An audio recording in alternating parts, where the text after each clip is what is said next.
ဒီနေ့ကတော့နှစ်ယောက်တိတ်မှမလိုက်တယ်ဗျာ ခါစီရတယ်တတ်တာပါ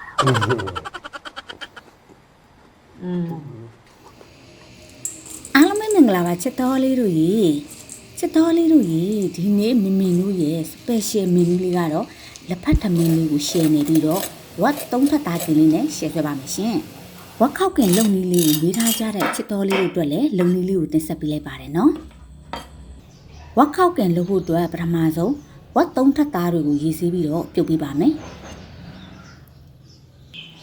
ဂျင်းနဲ့ငယ်ကောင်းလေးလည်းထည့်ပြုတ်ပေးပါမယ်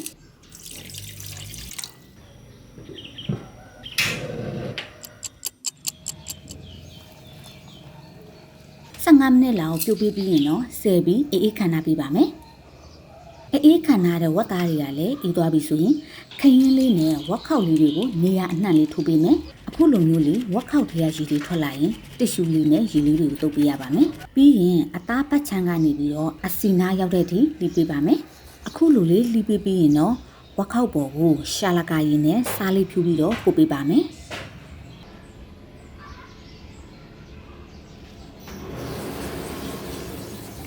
ပြီးရင်9မိနစ်လောက်နှက်ထားပြီးတော့စားနဲ့ရှာလကာရီကြောက်တက်ပြုတ်ပြီးထွက်လာတဲ့ရေလေးတွေကိုတစ်ရှူလေးနဲ့တုပ်ပေးပါမယ်။အဲ့ဒါမှလေกินတဲ့အခါကျရင်ဝက်ခောက်လေးတွေကကျွတ်ကျွတ်ရွရွလေးတွေနဲ့စားလို့ပိုကောင်းစင်ပါပါနော်။ရေတွေလည်းပြောင်သွားပြီဆိုရင်ဝက်ခောက်ပေါ်ကိုစီလေးတုပ်ပြီးတော့ air fryer နဲ့အပူချိန်200ကျော်လေးထားပြီးတနင်္လာနေ့ပြင်ပေးလိုက်ပါမယ်။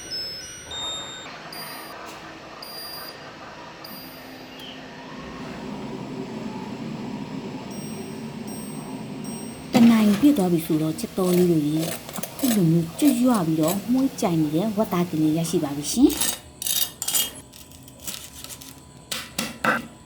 ပြီးရင်တော့မိမိစိတ်ကြက်လေးတုံးပြီးတော့သုံးဆောင်လို့ရပါပြီနော်ဒီနီးလေးကတော့လေမိမိအများနဲ့လှုပ်ရှားနေတဲ့နီးလေးပေါ့နော်အထက်ကအီအီလေးနဲ့အပြင်ကကျွတ်ကျွတ်လေးဆိုတော့အရန်ကမှစားကောင်းနေတာပေါ့ရှင်ကဲခုဝက်ခောက်ကင်လေးရပြီဆိုတော့လက်ဖက်ထမင်းလေးနေလိုက်အောင်မယ်နော်အရင်ဆုံးလှီးထားတဲ့ဂေါ်ဘီလေးထည့်မယ်ခရမ်းချင်သီးလေးထည့်မယ်လက်ဖက်ကိုတော့မင်းစားနေကြရှမ်းကြီးရဲ့အဖိုးကြီးတုပ်လေးနဲ့တုပ်ပါမယ်သူ့ထဲမှာဘာလေးတွေပါလဲဆိုတော့ထောင်းပြီးတော့စီစိမ်ပြီးနှက်ထားတဲ့လက်ဖက်ထုပ်လေးရဲ့ကျွတ်ရွနေတဲ့ပဲအကျော်စုံလေးရဲ့သူမပိုင်မပြည့်စုံတဲ့ပဇွန်ကြောက်အကောင်လေးတွေအပြင်ပဇွန်ကြောက်အမှုတ်ထုပ်လေးတွေလည်းပါပါတယ်နော်ကဲခုတုပ်ဖို့အတွက်ပါဝင်ပစ္စည်းတွေကုန်ဖောက်ထည့်မယ်မင်းတို့ကမြောက်စာဆိုတော့လေနှစ်ထုပ်ထည့်လိုက်ပါတယ်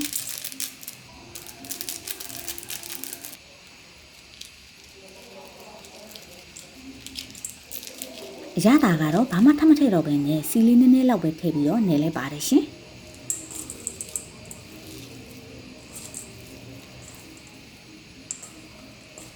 ကဲချက်တော်လေးတို့ကြီးအခုနေတာလေးလည်းရပြီဆိုတော့ပွဲလေးမြင်းကြီးစားပါတော့မယ်နော်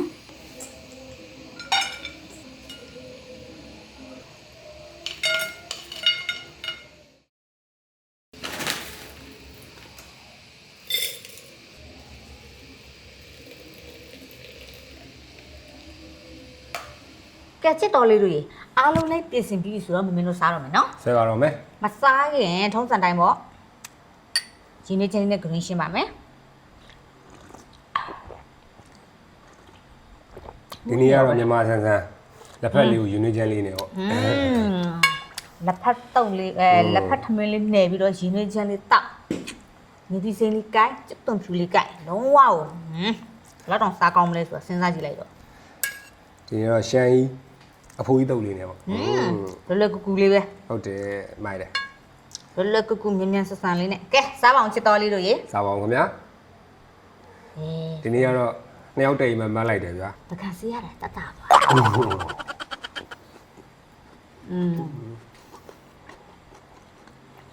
မလေးလေးလေးရစိတ်စိတ်လေး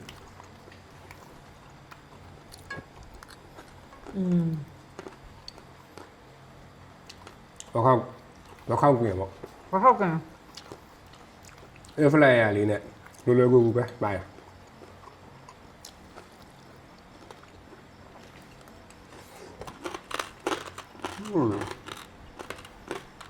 ရရ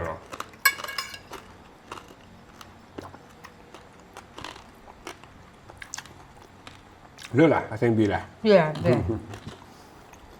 တူထန်းထန်းလေးဖြစ်သွားဒီနေ့ပြရ သူတို့က 真的没。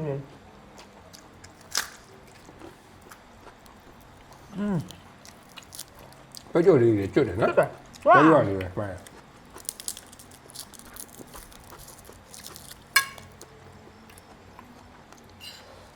ဒါရှိုင်းလက်ဖက်အချိုရဲ့အဆက်ကယ်အစိတ်ရယ်ဆိုပြီးတော့သုံးမျိုးကြီးရတဲ့နေရာမှာကျွန်တော်တို့ကဒါအဆက်လေးနဲ့လက်ဖက်ထမင်းတုတ်ထားတာပေါ့ခဲကျင်ဒီနဲ့ကော်ဖီလေးနဲ့ဆိုတော့ရှယ်ပဲ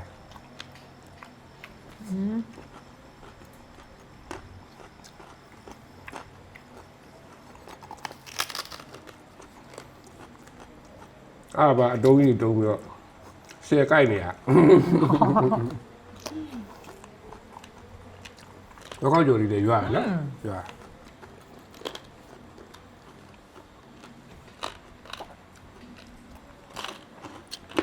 对， ရွာရှယ်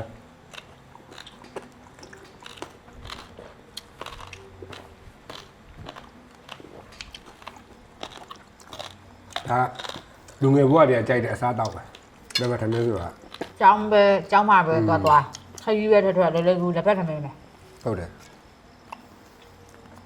ဒါပေမဲ့အဲ့တော့အဲ့လောက်စားမကောင်းဘူးအခုမှရှမ်းကြီးနဲ့တွေ့မှပူစားကောင်းပါ 哦，对，青秆啥他那里都不低了， อืม 没那压大帮不太大，都压大了。 ကောင်းလေးမျိုးလက်ဖက်ထမင်းလေးနဲ့ရှယ်ပဲ 我不算姜母来包的，是吧？不算姜母，不算加刚包，压大了往塞没了，压大听听没去玩。不算姜是第一单元， ကျူကျူလေးထွက်ပါ 不算姜是第一单元，压大搞拢推了。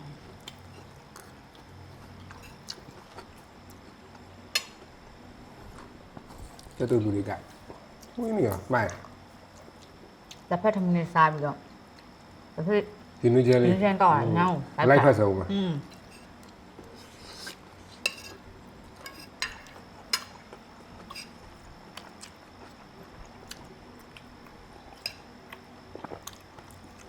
လက်ဖက်ချောက်လေးနဲ့မွေးတယ် ဟုတ် ဒီဆန်းကြီးပဲဆန်းကြီးလက်ဖက်ချောက်ပါဆန်းကြီးလက်ဖက်ချောက်လည်းထောက်ပါ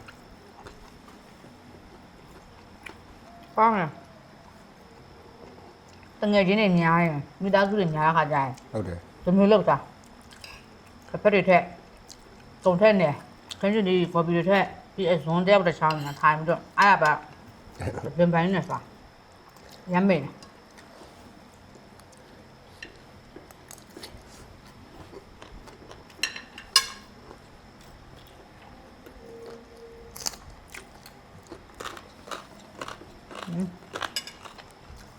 ဒီဝက်ခောက်ကြီးရတယ်စားတစ်မျိုးတည်းနေပဲเนาะရတာ ကြာဒီအတိုင်းအချိုတော့ပါရပေါ့ တဘာဝအချိုလေးပဲ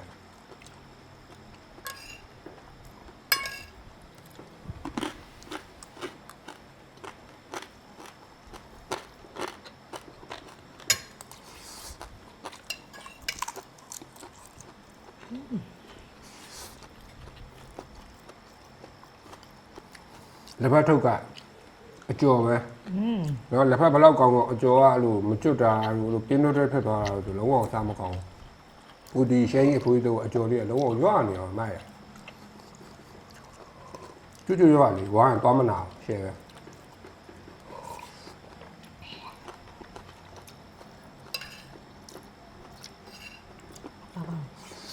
ကောင်းနော်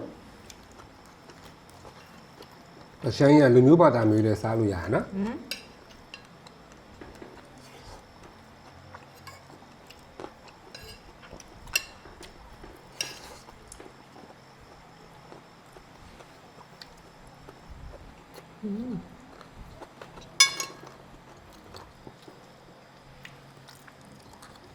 ဆွဲစရာကြီး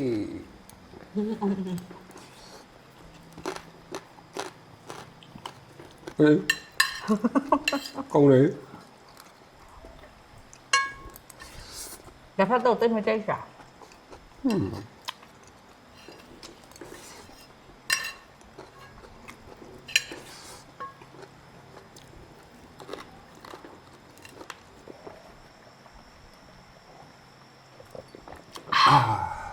လုံးဝရှယ်ကောင်း အဲ့တော့မဆက်မမဲဖြစ်နေ ကဲချစ်တော်လေးတို့ရေမင်မင်တို့လိုလက်ဖက်တော့ကောင်းကောင်းလေးစားခြင်းနဲ့ဆိုရင်ရှမ်းကြီးရဲ့အဖိုးကြီးတုတ်ရှိရဲ့နော် ဟုတ်ကဲ့ပါခင်ဗျာကျွန်တော်တို့လည်းဒီနေ့ရှမ်းကြီးနဲ့အပီအပြင်ဆွဲပြီးသွားပြီဆိုတော့ Bye